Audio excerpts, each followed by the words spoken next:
ఉంది, మనం ఎలా అంచనాలు వేసుకోవాలి అనేది కూడా. సరే, ఎప్పుడన్నా అసెంబ్లీ సమావేశాలు అనేసరికల్లా రాష్ట్ర భవిష్యత్తుకు సంబంధించో లేదా అభివృద్ధికి సంబంధించి ఎలాంటి నిర్ణయాలు తీసుకుంటున్నారో, ఏంటి వెల్ఫేర్లు ఇస్తున్నారు, ఇలాంటి చర్చకు వస్తుందని మాట్లాడే పరిస్థితి. కానీ ఆంధ్రప్రదేశ్లో దానికి విభిన్నంగా ఈసారి ప్రజలు ఆలోచించే పరిస్థితి. ఎందుకంటే జగన్మోహన్ రెడ్డి గారు అసెంబ్లీకి వెళ్తారా, ఆయన ప్రశ్నిస్తారా, ఆ ఛాన్స్ ఉందా? ఆయన ప్రతిపక్ష హోదా అన్నది ఇంకా లేనట్టుగానే అనుకోవాలేమో. ప్రతిపక్ష హోదా లేనప్పటికీ కూడా సీటు వరకు, కానీ 40% ఓట్లు వచ్చాయి కాబట్టి ఆ బాధ్యత అతను నెరవేర్చవలసిన అవసరం ఉంది. ఆ రకంగా ముందుకు వెళ్తారా వెళ్ళరా? అసెంబ్లీకి వెళ్ళాలండి, అక్కడ ప్రశ్నించాలి, లేకపోతే విమర్శించాలి, రెండోది సమాధానం కూడా చెప్పాలి కదా. గత 5 ఏళ్లలో జరిగిన వాటికి జవాబుదారీతనం ఉంది కదా వైసీపీకి. 40% వచ్చే ఒక 10% తగ్గాయి కదా. ఎందుకు తగ్గించారు? మీరు ఏమైంది?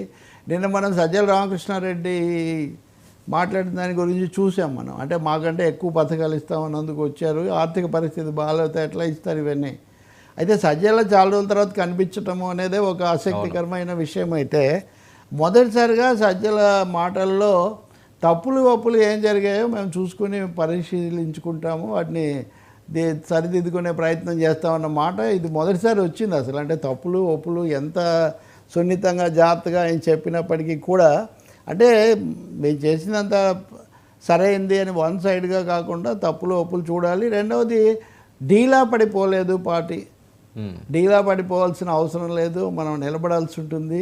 అంటే అసలు ఆయనే మొహం చాటేయటము ఇట్లాంటి విమర్శలన్నీ వచ్చిన నేపథ్యంలో ఆయన వచ్చి మళ్ళీ డీలా పడిపోవాల్సిన అవసరం లేదు. రాజశేఖర రెడ్డి జన్మదినం కదండి, 75వ మనం మాట్లాడాం.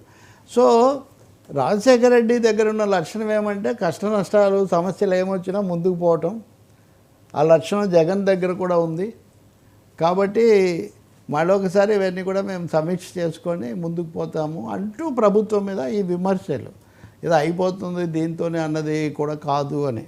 కాబట్టి వైఎస్ఆర్ పార్టీ ఈ అసెంబ్లీ సమావేశాలకు ముందు ఏదో రూపంలో వాళ్ళు ఈ చర్చ అది ఇది చేసుకుంటారు అనుకుంటా. కానీ అసెంబ్లీకి వెళ్తారా లేదా మనం చెప్పలేము అది. ఎందుకంటే అది వ్యక్తి ప్రధానమైన పార్టీ కాబట్టి కేవలం జగన్ ఒకరే నిర్ణయించగలరు. గతసారి కూడా ఆయన సభకు పోలేదు, పోనప్పుడు మిగతా వాళ్ళమైనా పోతే మంచిది, 40 మంది ఉన్నామని అందరూ అడిగారు. ఇప్పుడంటే 10 మందే ఉన్నారు కాబట్టి అనుకోవచ్చు. అప్పుడు 67 మంది గెలిచారు, 23 పోయినా ఇంకా 40+ ఉన్నారు. 40+ ఉన్నా వాళ్ళు సభకు పోలేదు. ఎందుకు పోలేదు అంటే తాను పోనప్పుడు మిగతా వాళ్ళు పోవటం అంత శోభ ఆయనకు రుచించదు కాబట్టి పోలేదా, చాలా ప్రశ్నలు ఇక్కడ ఉన్నాయి. అందుకని ఇప్పుడు కూడా ఆయన పోకపోవచ్చు అని ఆ పార్టీకి చెందిన ముఖ్యులు అంటున్నారు. మరి తను పోకుండా మిగతా వాళ్ళని వెళ్ళి, ఇప్పుడు చంద్రబాబు వెళ్ళినప్పుడు కూడా మిగతా వాళ్ళు కొన్నాళ్ళు వెళ్ళారు, మళ్ళీ చివరిలో మళ్ళీ వచ్చారు మధ్యలో ఆపినా. కానీ ఆ పరిస్థితి ఇక్కడ ఉండకపోవచ్చు. ఎందుకు అది చర్చగా ఉందంటే అది ప్రతిపక్షం యొక్క ధోరణిని బట్టి, ప్రతిపక్ష నేత ధోరణిని బట్టి. మీరు అన్నట్టుగా ఒక ఎన్నిక జరిగాక ప్రజలు తీర్పిస్తే దాన్ని తీసుకొని తప్పకుండా సభకు వెళ్ళాలి, అక్కడ చెప్పాల్సినవి చెప్పాలి, చేయాల్సినవి విమర్శలు చేయాలి.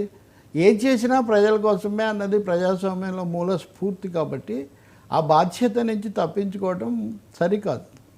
ప్రభుత్వానికి పాలించాల్సిన బాధ్యత ప్రజలు ఇస్తారు, ప్రతిపక్షానికి దానికి సంబంధించి సూచనలు సలహాలు విమర్శలు చేసి తమ తరఫున నిలబడే బాధ్యత ఇస్తారు అంతే. సీట్లు ఎన్ని వచ్చాయనేది వేరే విషయం.